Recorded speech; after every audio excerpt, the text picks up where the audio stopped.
Hello, hello, hello. The sun's kind of shining a little bit in through my window. Um, okay, so we are going to do Once Upon a While before I take a nap. And let's see where we are led to. Hmm.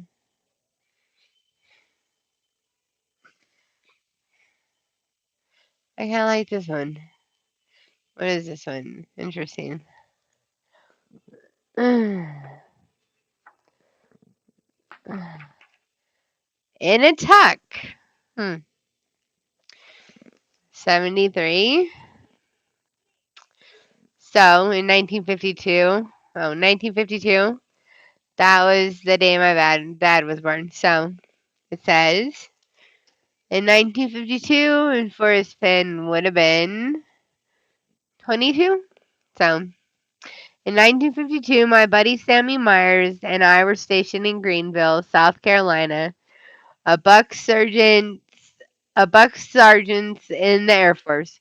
Our job was preparing airborne radars and flying radio operators on C-82s and C-11-9s. I'm gonna say that's 11-9. It kind of looks like Roman numerals.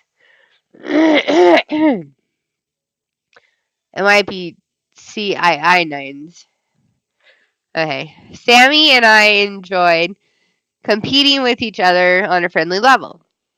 Compared to him, I was shorter, lighter, less gregarious, and somewhat athletically disadvantaged. But I had the instincts of a jaguar. Huh. I'll have to read Jaguar from my medicine book.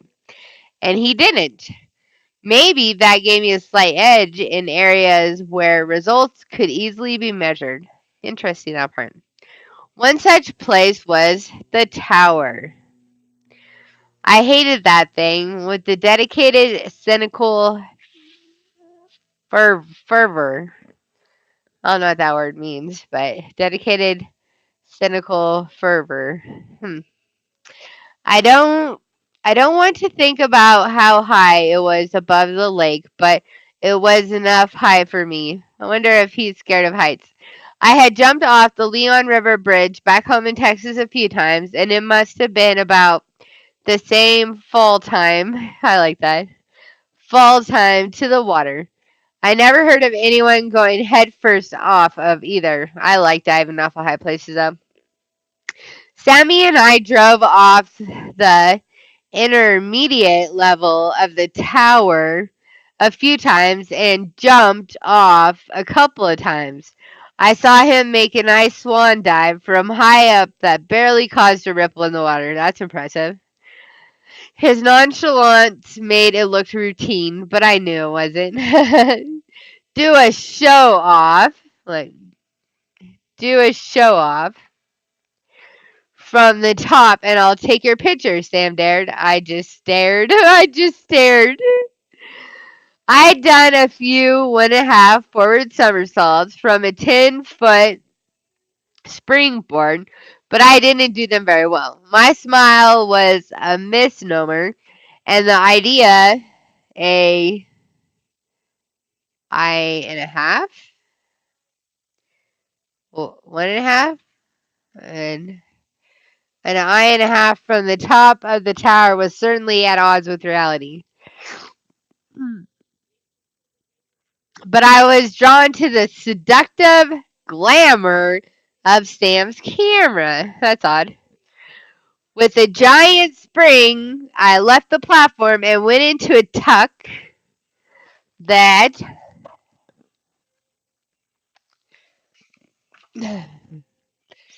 opened, oh, too late. They caused me to over rotate, and I landed on my back with a volcanic splash. That must have hurt. The blistering pain was almost visible, and my embarrassment rang out in exaggerated decibels. I kicked to the surface, grasping. Got it, Sam yelled. They heard the explosion in Memphis. You almost made it, buddy. Try it again. I have one more shot on the roll. Uh, Back to the tower I went, and with all the guts I could muster, there I stood with my toes on the edge of the top of the platform. But this time I was mad. Mad that he had asked me to do it again after I just about killed myself a few minutes before. How could he? What if I stayed in a tuck a little longer this time and went for 2.5?